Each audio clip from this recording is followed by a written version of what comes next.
All right, now looking forward to UFC Mexico City coming up this weekend. Let's break down what the co-main event might look like. Carla Esparza versus Alexa Grasso. It's a very interesting matchup. Alexa Grasso is obviously a Mexican descent, so she's gonna have the crowd on her side in that one. Um, but the interesting thing about this fight is, and the entire card in general, is the altitude. These are 115-pound girls, so the cardio shouldn't be that too much of an issue. It's only a 3-round fight. But let's just talk about how their styles match up against one another, because it's a real contrast of styles in this fight. Carla Esparza is a wrestler. She's got very good top control. She's got a plethora of different takedowns. But the thing about Carla Esparza is that she's 5'1", which is extremely small for the division. She's really an atom weight fighter. She should be fighting at 105, but the UFC doesn't have a 105 pound division, even though 105 would be a way better division than 145 for women's MMA. But I digress. Carla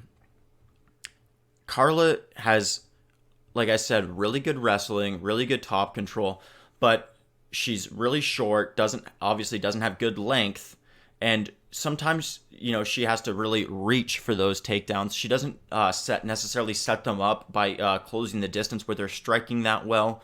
She doesn't necessarily have the best ability to pressure fighters. And Alexa Grasso, in contrast to Carla's wrestling, has maybe the best boxing in the strawweight division. Just boxing, hand speed, footwork, great jab. She's a really, really good boxer. Probably the best pure boxer in the strawweight division. Plus, she's 5'5", has great length. Like I said, great footwork, great speed.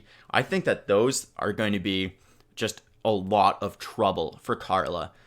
Carla's going to have to figure out how to close the distance to get the wrestling on Grasso, but Grasso's footwork is going to make that very difficult. Grasso's extremely educated jab is going to make that extremely difficult for Carla to do. So I'm definitely favoring Grasso in this one. Also with Grasso, she's only 26 years old, and we've seen, like in her most recent fight against Carolina, she looked the best she's ever looked, like by far. She's just growing every fight. She's still so young in the sport, young as a human, as only 26 years old. I believe Carla's 31 or 32, and you're just not seeing. Carla's getting better. Her striking is improving, but she's not improving by the same leaps and bounds as Alexa Grasso is. I see this fight playing out like Grasso being able to use her footwork and her hand speed to stay on her bike, stay on the outside, hit Carla consistently with that jab. And I could see by the third round, like it's going to take a very labor intensive style for Grasso to be able to move and stick to her jab, use her footwork, use her speed. It's going to be a fairly exhausting style. And since they are at altitude, and this is like 2,000 feet above what Denver is. So this is a really, really high altitude in Mexico City. It's like over 7,000 feet. So I could see maybe by the third round, Grasso getting a little bit fatigued and not being able to be as diligent with her footwork. And maybe at that point, Carla will be able to press her against the fence and maybe get some of her wrestling game implemented. But I just see that being too little too late. Grasso will already be up 2 rounds at that point. So that's my prediction for this fight, is a 29-28 unanimous decision for Alexa Grasso. It's going to be a great fight, though, and could go either way. I'm excited to watch this one. Now, let's talk about the main event, guys. This is a banger of a main event.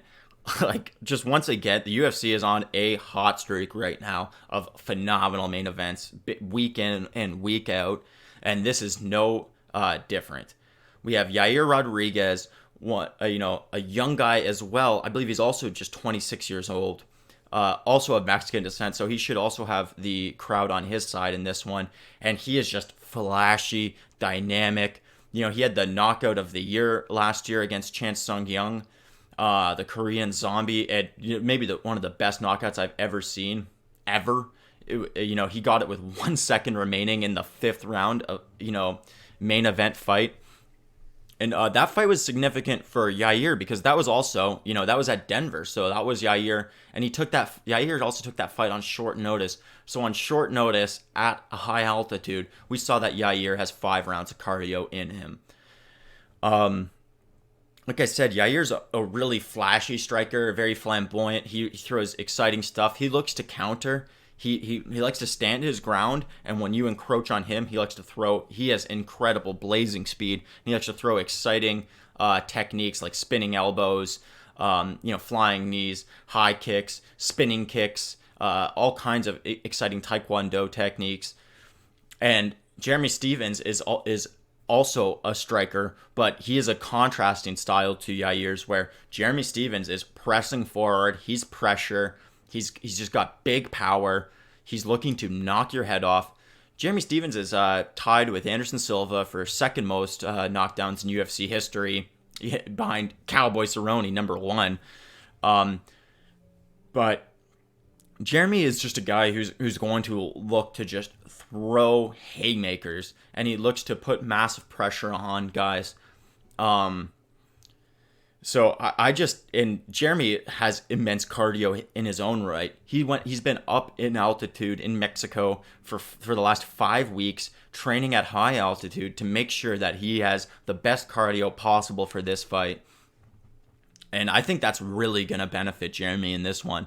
That and Jeremy's experience over Yair, who's a young guy, hasn't faced too much adversity in his career. Obviously, the Frankie Edgar fight for Yair was big time adversity. But he hasn't faced that much adversity in his career, and he also has he has a lot of respect for his opponents. Yair does. You can see he's always very friendly, very smiling, very, sort of complimentary towards his opponents. Jeremy Stephens has a mean streak in him, guys. He is a mean fighter. I'm sure he's a nice guy outside of the cage. He seems like a nice guy outside of the cage, but inside the cage, he is mean, nasty. He's trying to really, really hurt you. Like the way that he's got maybe the most vicious and violent ground and pound in the entire sport. The way that he just shattered Josh Emmett's freaking orbital by just ripping elbows down on him after he knocked him down with the punches on the feet. I mean, it's just scary stuff. Jeremy is a scary guy. And he's going to look to put it on Yair. Jeremy's going to press forward, look to land his big shots. Yair is going to have to counterfight him. He's going to have to back up the whole time, which is just exhausting. Moving backwards it's so much more exhausting than moving forward. And when they're at that high altitude for 5 rounds, when Jeremy has been up there for 5 weeks, training at altitude, his cardio is going to be on point. And I think it's going to be a tough pace for Yair. If Yair can't land one of those flashy shots in the first 3 rounds, I think those 4th and 5th rounds are going to be Jeremy's time to shine. If Jeremy doesn't knock him out in the first 3 rounds as well in his own right. And it is worth noting, Yair is also, like I was saying with Grasso, very young. And, he has the ability to grow leaps and bounds from fight to fight. Yair's only fought 2 times in the last 2.5 years. He's only fought 1 time. His last fight was 10 months ago. More than 10 months ago. So he could be a different fighter by now. That's the X factor in this one is Yair a different fighter? If Yair's the same fighter that he was last year against the Korean Zombie, then I favor Jeremy Stephens in this one. I think Stephens is going to be able to land his knockout punch, to be honest with you. I think Stephens is in the right mental space right now.